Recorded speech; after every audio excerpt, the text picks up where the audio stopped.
Hello, faithful steward. Thank you so much for joining me for yet another class.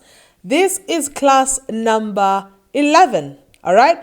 So I welcome you back, and I'm Dr. Winnie Wumlanga. He's here at SheStewards Financial Ministries, and this class number 11 is a part of our budgeting series. All right.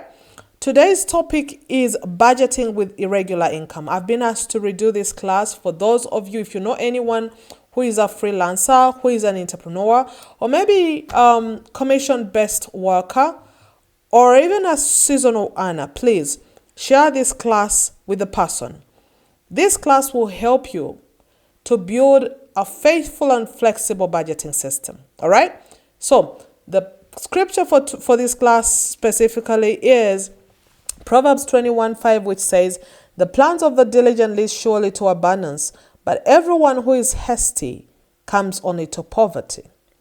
Friends, we need to learn how to plan diligently, because even when income is unpredictable, you need to plan.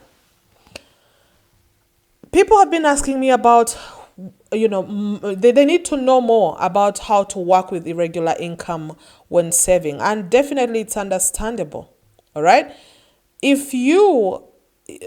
will say this, your income is irregular when it varies month to month. For example, if we're in August and then you earn 20,000, sorry, no, that's a lot of money, $8,000. And then next month you earn $4,000.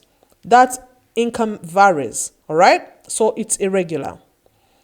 Then also your income can be irregular if it comes in lump sums, It can also be irregular if your payments are delayed, or maybe they are seasonal.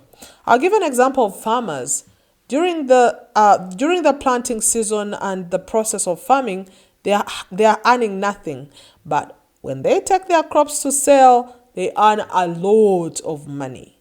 Maybe they won't be earning any other money for the whole year, or maybe after 6 months or 3 months, depending.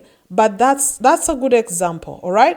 Even if it's freelancers or consultants, sometimes they have good months, sometimes they don't have anything, all right? Maybe commission-based workers, even business owners.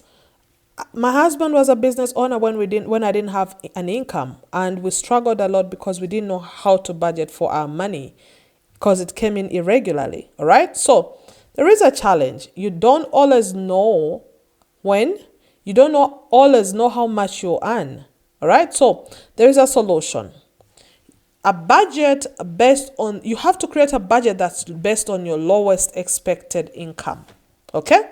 So the budget based on the lowest expected income, we call that a bare minimum budget. That budget only covers your essential expenses only.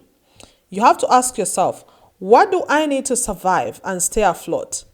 What are my non-negotiables? Non-negotiables are those things that you cannot live without. For example, they are essentials.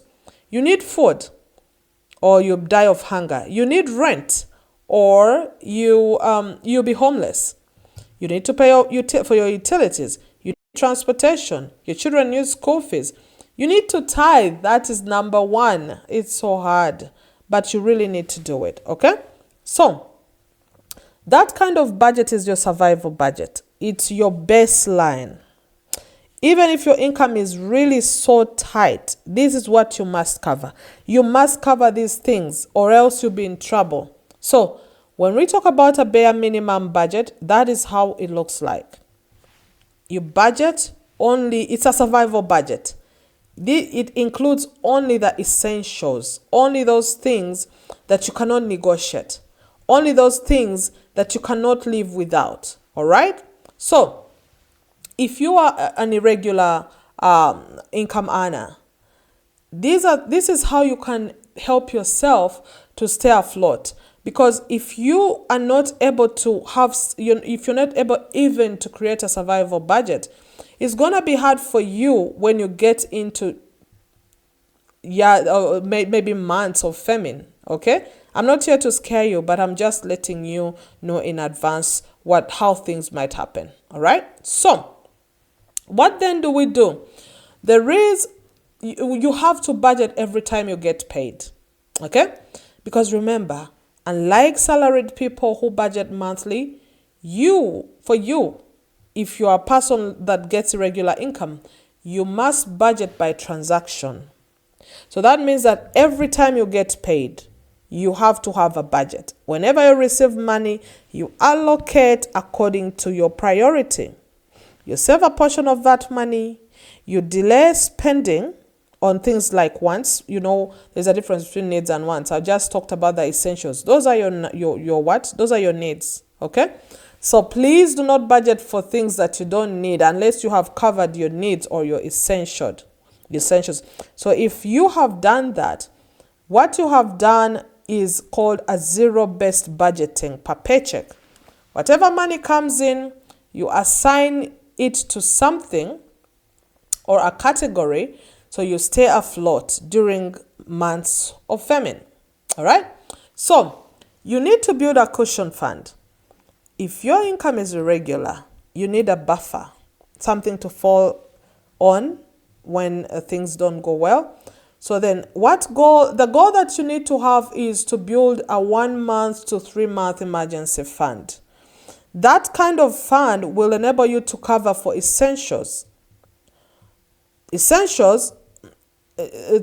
this emergency fund that you have built during the time of plenty, that is the fund that you've created. It is the one that will help you when there is no money coming in. Okay? You use the surplus months to save more, and then you live on what you saved during the surplus months. You live on what you saved during the surplus months when it's your famine months. All right? So, I'm not saying that you'll be having such months, but yeah, you need to plan for them because a budget is a plan. If you had not heard about the story of Joseph, please read Genesis 41. And in that story, Joseph advised Pharaoh to save in years of plenty for years of famine. My friend, you can do the same. Okay? So, you need to handle surplus with wisdom. I'm requesting that you don't fall into the trap of lifestyle inflation. When you earn and it's like you're celebrating, it's a feast. I told you about how we used to spend our money when I didn't have income, and then it was my husband who had a business. And anytime that we had money coming in, we would celebrate and use all of it, and then we'll go back to looking like, to being miserable when we had nothing coming in. You don't want to live like that, okay? So when you have a high income month, you need to pay your bills ahead of time, okay? You need to actually boost your savings, save more. And also, please fund your long-term goals during that time, okay? Please avoid impulse spending. Before you spend on anything, my friend, I would advise you, ask the question, what would a good steward do with this? Right? So, please embrace flexibility and faith. If you have irregular income, you require faith and discipline.